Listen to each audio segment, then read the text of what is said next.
बिहार सरकार के इस चाल से अब आप लोग बच नहीं सकोगे। मैं सारे बिहार वासियों को ये कहना चाहूंगा कि इस मकड़ जाल से अब बचना है मुश्किल। वैसे बिहार वासी जो बेईमानी से दूसरों की संपत्ति को हड़प करके रखे हो, वैसे बिहार वासी जो बेईमानी से दूसरे का पेपर अपने पास दबा के रखे हो, वैसे बिहार वासी जो बेईमानी से जमीन को बंटवारा करके नहीं देना चाहते हो, वैसे बिहार वासी जो किसी भी संपत्ति पर अपना कब्जा और हक सख्त बना के रखे हो, सबके लिए ये बिहार सरकार एक चेतावनी बनकर आई है।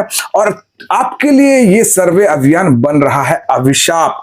जो जमीन हड़प करके रखे हो ना, वो अब आपको छोड़नी ही पड़ेगी।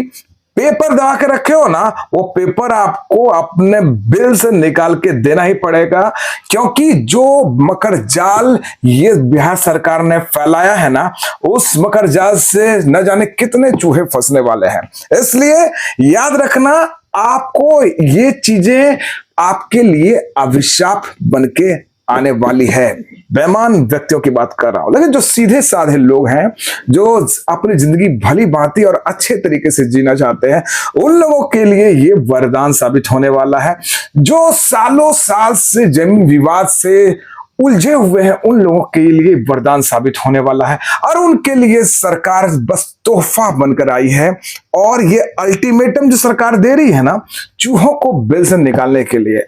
आपको पता है, सरकार रोज नए अल्टीमेटम लेकर आती है बिहार सर्वेश अभियान को लेकर, और नए नए हथकंडे अपनाती है ताकि आप अपना स्व घोषणा पत्र, प्रपत्र 2 डॉक्यूमेंट, सारे डॉक्यूमेंट को जमा कर दो सही समय पर, क्योंकि उनका एक डेडलाइन दिया हुआ है। उस डेडलाइन के बाद आपका ये चाल चलने वाला नहीं है।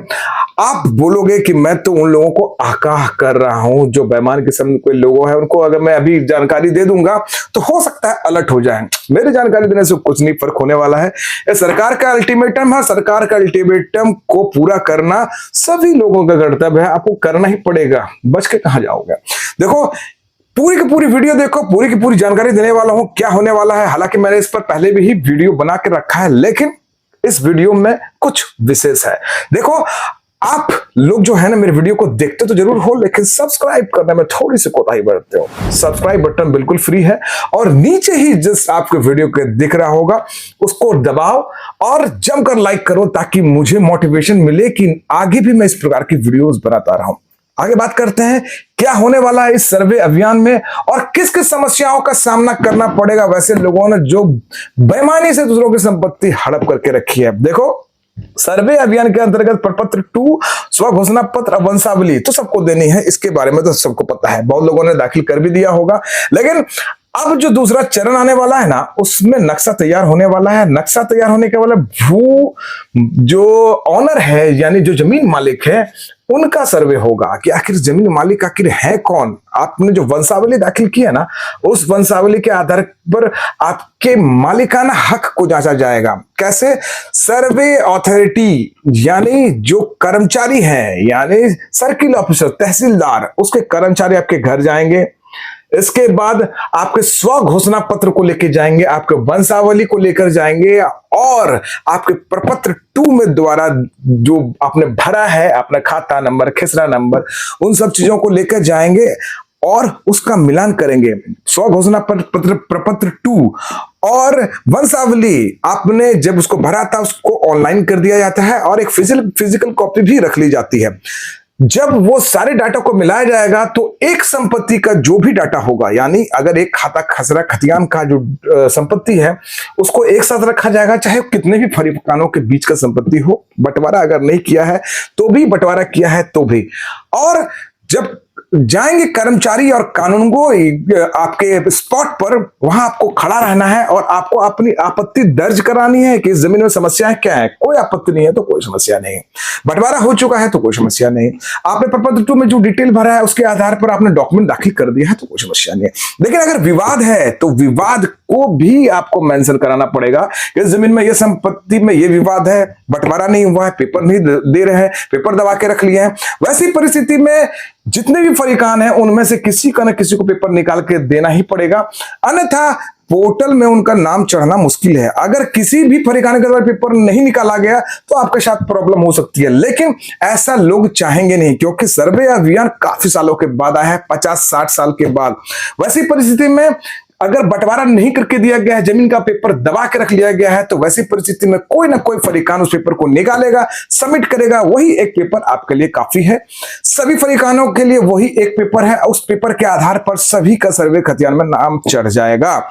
अब आपके पास पेपर नहीं है, जिसने सालों साल मेहनत करी, पेपर नहीं मिल पाया, किसी का रियल लैंड रिकॉर्ड ही नहीं मिल पा रहा है, लेकिन किसी एक फरीकान के पास है, तो वैसी परिस्थिति में तहसीलदार के ऑफिस जाओगे, सर्वे कैंप जाओगे, सर्टिफाइड कॉपी निकालोगे और उस पेपर को आप अपने पास रख सकते हो। भविष्य में अगर आपको पार्टीशन भी करना है तो उस पेपर के आधार पर पार्टीशन भी मिल जाएगा। अगर आप जेन्युइन तरीके से जाते हो, अगर आप उस वंश से आते हो, तो पार्टीशन करना बहुत मुश्किल नहीं है। सर्वे में नाम भी चढ़ जाएगा। कैसे नाम चढ़ेगा? अगर पार्टीशन नहीं है तो, अगर पार्टीशन नहीं है तो इंटैरिटी में नाम चढ़ जाएगा, यानी जितने भी फरीकान है सबका इजमाल रूप से संपत्ति सर्वे अभियान में चढ़ जाएगा।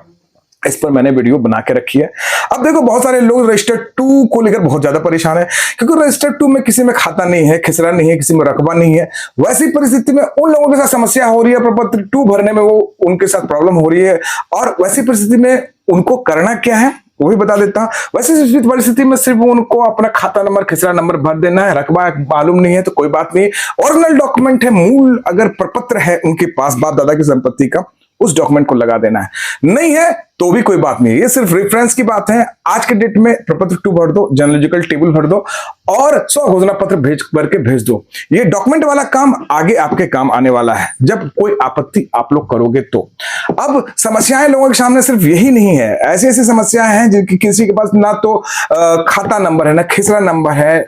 वैसी परिस्थिति में मैंने आपको पिछले वीडियो में भी बताया था कि आप ऑनलाइन पोर्टल में भी जा सकते हो, www.biharbhumi.bihar.gov.in।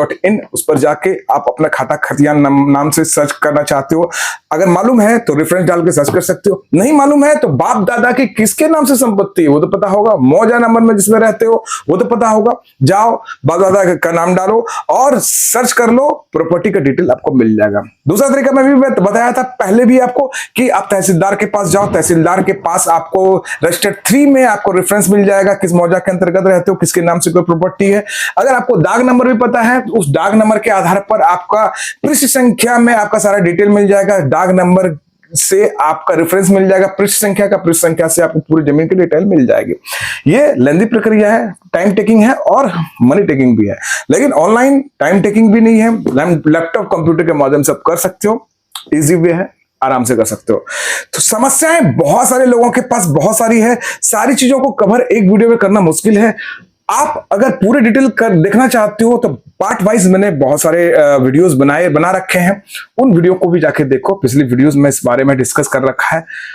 आगे और भी अगर इस प्रकार की वीडियोस चाहिए, आपकी कुछ समस्याएं हो, कमेंट में जरूर लिखना, लाइक जरूर करना, दबा के लाइक करो। आगे वीडियोस बनाता रहूंगा। सब्सक्राइब करो, जितना से ज्यादा सब्सक्राइब करोगे उतनी ज्यादा मोटिवेशन मुझे मिलेगी और उतनी ज्यादा मैं वीडियो बनाऊंगा। आपकी समस्याएं दूर करना मेरा काम है, पेशे से एडवोकेट हूं। सिर्फ यही नहीं है, आपकी हर समस्याओं को मैं दूर करूंगा। आशा करता हूं आपको वीडियो पसंद आया होगा। तब तक के लिए जय भारत, जय हिंद।